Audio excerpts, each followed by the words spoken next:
Hey Karen, how you going? Oh, good. How are you? Yeah, I'm all right. I should be about 10 minutes away. Chris is in far North Queensland to check out a bizarre animal emergency. I'll see you and your bull soon. Oh, thank you. See you then. A passionate plea for help from a small community is taking him to Machin's Beach, just outside of Cairns. If even half of what I've heard about this bull is true, then this is just an amazing story. According to Karen, he was washed over a waterfall during raging floodwaters and somehow came ashore at this beach. It was 1999 when Cyclone Rona unleashed her fury and caused catastrophic flooding. Herds of cattle were washed away. Most drowned. Now, it seems like this lucky survivor is now facing another life-threatening challenge, and that's why I'm here. So this is a legend, huh? I'm Karen. Hi, how are you? Nice to meet you. Hello, big guy. This is Bully. Around these parts, you think the tourist attractions are the Great Barrier Reef or the Daintree rainforest. Bully pulls a crowd around here. People will pull up just to have their photos taken with Bully. For 13 years, Bully's been kept alive by the generosity and love of the locals. He gets mangoes in the mango season. People bring down hay for him. He gets molasses, loves bread. We've just been concerned about this horn that's growing sideways into his head. His horns have been cut before, but now one of them is regrowing and actually growing into his skull. Not nice for him, and I think eventually it's going to cause him a lot of grief. Yeah, you bet. Yeah, I mean, if it isn't already. That's yeah, it's probably giving him headaches and stuff now. Yeah. Kiss me on the I neck. think he's in love.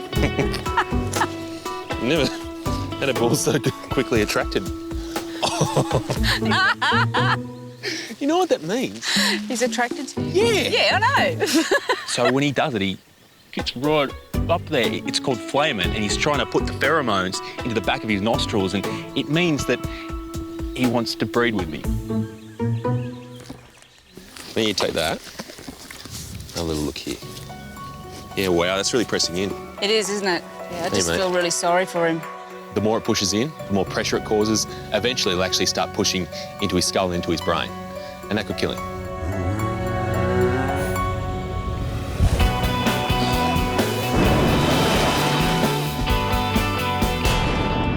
Another Chris Brown, I don't know. While Chris is trying to help out Bully in far North Queensland, back in Bondi, Neil's taken delivery of a surprise package. Chris, he gets fan mail, he gets proposals from members of the public. Now we've got a second Chris. I feel really neglected. It's always about Chris. You can be on permanent display there. How's that?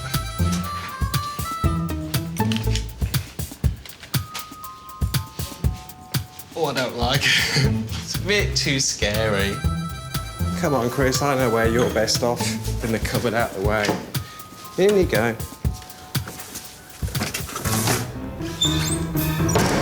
Done.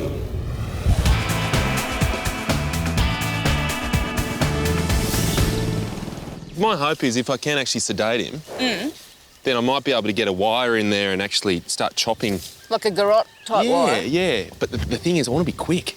The minute you start sort of putting any pressure on that, he's going to burr up with it, you know?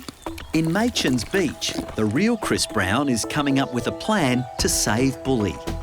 The community pet's life is being threatened by a horn pressing into his skull. My plan for Bully is really to win him over using a few special little treats the locals tell me he really likes. If I can do that, get him liking me, then maybe I might be able to get that injection in, and from there he'll be sedated enough so I can actually saw that horn off. The crowd's building. So is the pressure on Chris. Oh, yes. Oh, yeah, he's under the microscope. I reckon it can kill him, which is pretty scary, so something needs to be done. I'm just going to aim for that muscle in his neck there. It's a really delicate balance between giving him too much or giving him too little and having him run off into the bush and never see him again. He's gone.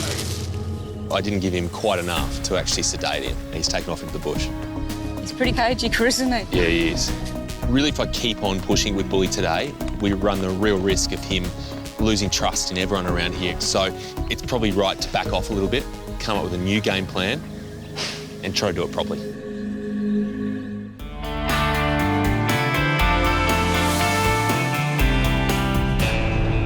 I'm going to give it to you.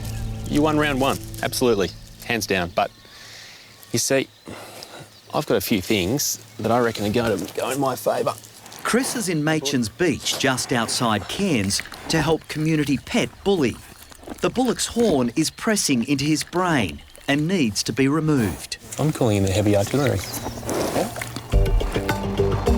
Boys, this might be just a trick, I reckon. So we've got a few people to help us out. A few of the locals. G'day, guys. Hey, thank you. Tony and Tom have volunteered to assemble a cattle pen. We put this one on the corner there.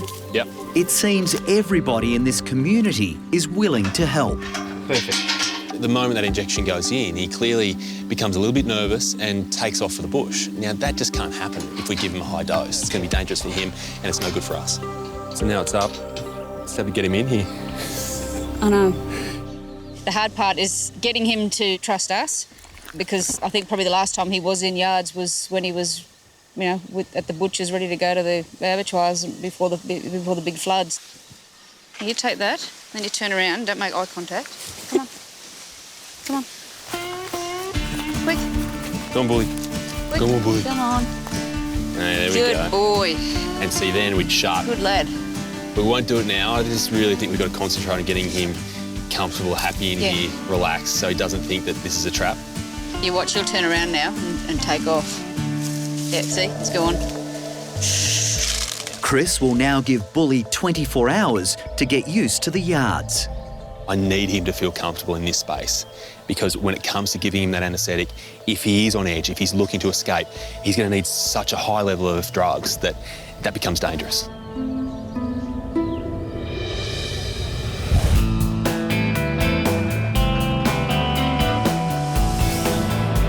You know, one of the great things about being in a place like Cairns is the Bush Telegraph, and let me just say, it is alive and well. While Chris lets Bully adjust to his new feeding yard, there's no downtime for the visiting vet. You go and see one bull and it seems like someone tells someone that needs help. So now I'm getting involved in what sounds like a pretty serious local epidemic. How you going?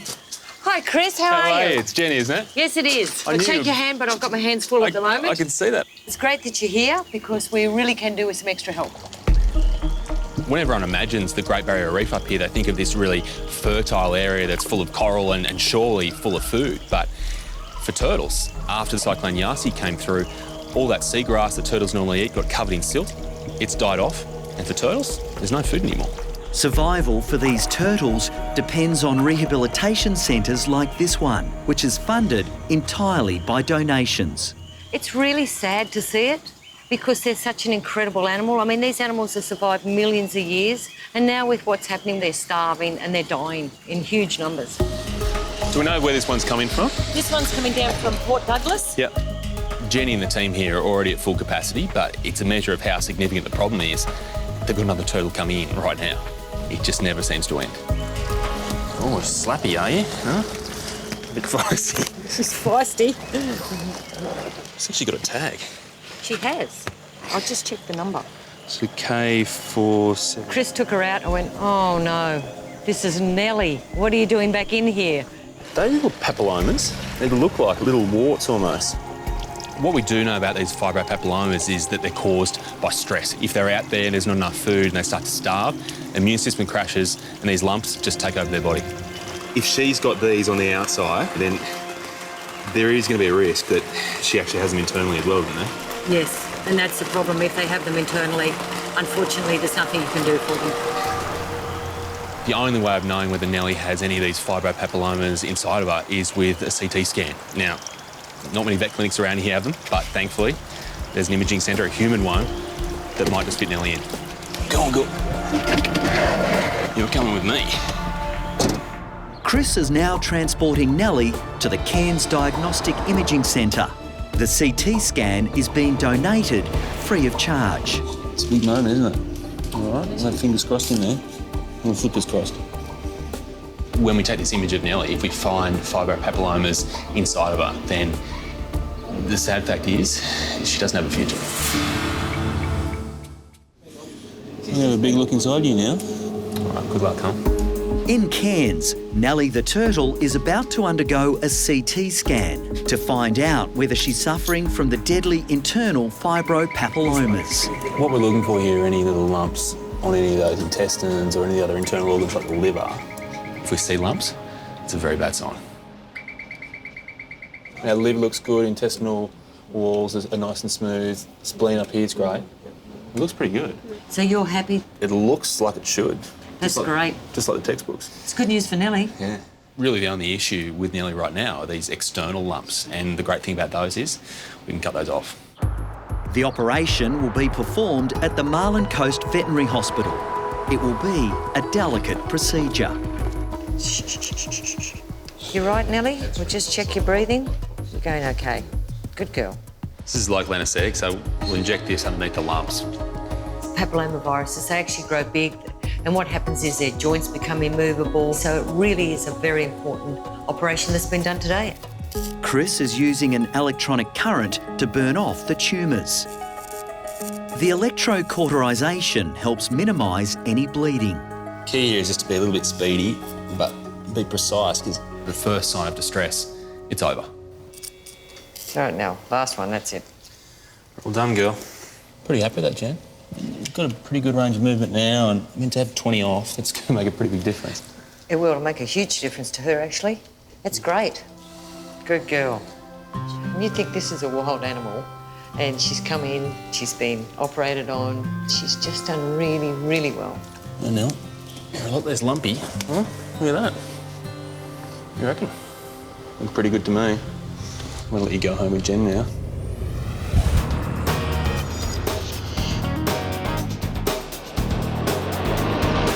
Oh, this is where Dr. Chris lives. Oh, hi there. Hello. We were wondering if Dr. Chris is in at all. I'm really sorry he's not actually here today. Back in Bondi, a family have arrived hoping to meet their favourite vet. We get somebody in just about every day coming in to see Dr. Chris. They want a photo, they want an autograph, and he just can't be here all the time. Now, wait for a minute, let me just sort something out. I think we might be able to find a looky-likey for him. Ooh, OK, thanks so much. Finally, Neil knows what to do with that cardboard cutout. Oh, wow. He's much bigger in the real life. Oh. Do you think you might want to have a photo with Cardboard Chris? Cheese! He didn't mind. I don't think he knew the difference at all. He looks very handsome, doesn't he? Doesn't say a lot. Mummy likes a man who doesn't say a lot. It's the actual perfect use for Dr. Chris. Cardboard Chris. All right, thanks so much, That's Neil. all right. I'm sorry the real Dr. Chris isn't here. I've been trying to get Chris out of the closet the whole time, but it's the cupboard under the stairs. That'll have to do. In you go. That's it. Close it. Bang, shut. Say bye-bye. Oh, wow. We have a crowd. A huge crowd has turned out to see whether Chris can remove the horn that's pushing into Bully's brain and threatening his life. Morning. How are you? No pressure. The whole neighbourhood has turned out to make sure the kid from the big city looks after their boy. It's coming, Bully. It's coming. Look at him. I couldn't sleep last night because I thought if this doesn't work today, what are we going to do? You know, where do we go from here? You know, the next thing would be euthanasia because he couldn't live like that. I reckon the plan of attack should be get his favourite food, lead him into the yard, I have the syringe in my hand, walk up around to his neck there, little pat, jab, and then out. It's okay, Bully. It's okay, buddy. It's all right. The thing that worries me the most about Bully is the fact that he's a Brahmin. Now, this breed is notorious for not liking to be in confined spaces. Add an injection to that, and he could quite likely try to climb out of the yard. If I'm in the way, he could go over the top of me. Well done, Chris. He's moved just after I've injected and bent the needle, but I'm pretty sure it's all gone in there.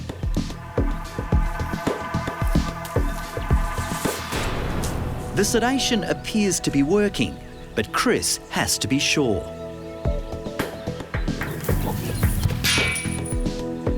The rather sobering reality is the fact that Bully could need another injection.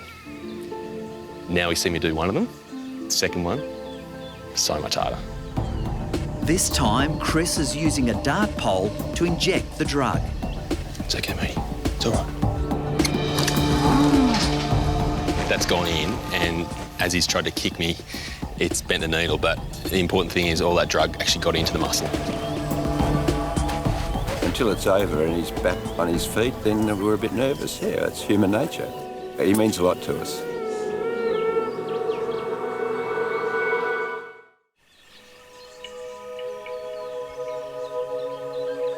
Hey, buddy. You sleepy enough yet? Bully is finally asleep, and Chris can get on with the job of removing the horn that's growing into the side of his head. There we go. Oh, you're not much longer, buddy.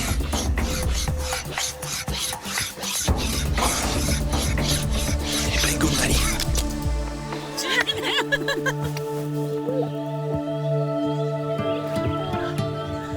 Hey, matey. Hey. OTM, over the moon. Yeah, it's just such a relief, such a relief. Hey, look here. Well You can done. actually see where the horn's been pressing in. It's been a constant migraine for him, and it's probably bought him another 10 years of life. It's great. You've done a great job. Thank you. Congratulations. It's a hot day. He's had a lot of anaesthetic drug into his system. It's going to take a long time to wake up. In all that time, he's lost that ability to cool down, so he needs extra help. We're going to call in the big guns.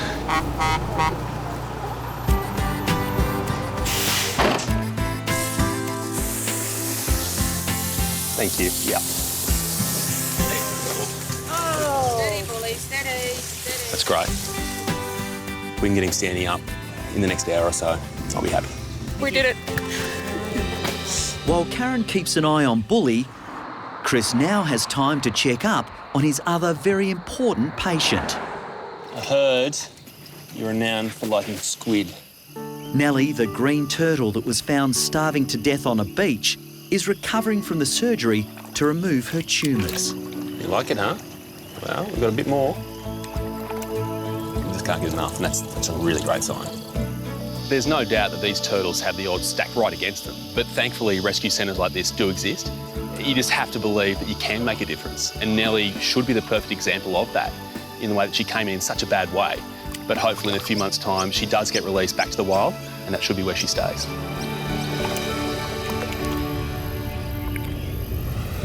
You've slept it off, surely, haven't you? 2 hours later, and Chris is back to see whether Bully has recovered from his major procedure. Go on, Bully. Come on, Bully. Big stretch. Bully. Big stretch. Go, Bully. Go, Bully. Oh, you're an athlete. You are an athlete. I'm all tearing. Bully's up and away. This one's for you, Bully.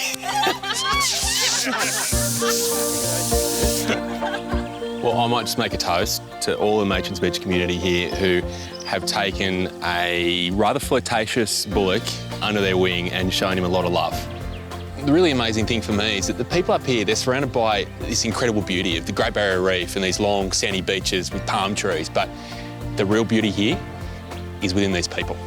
And the love they show to these animals, these battlers like Bully, it's pretty special. Thank you, and cheers. Cheers, boy.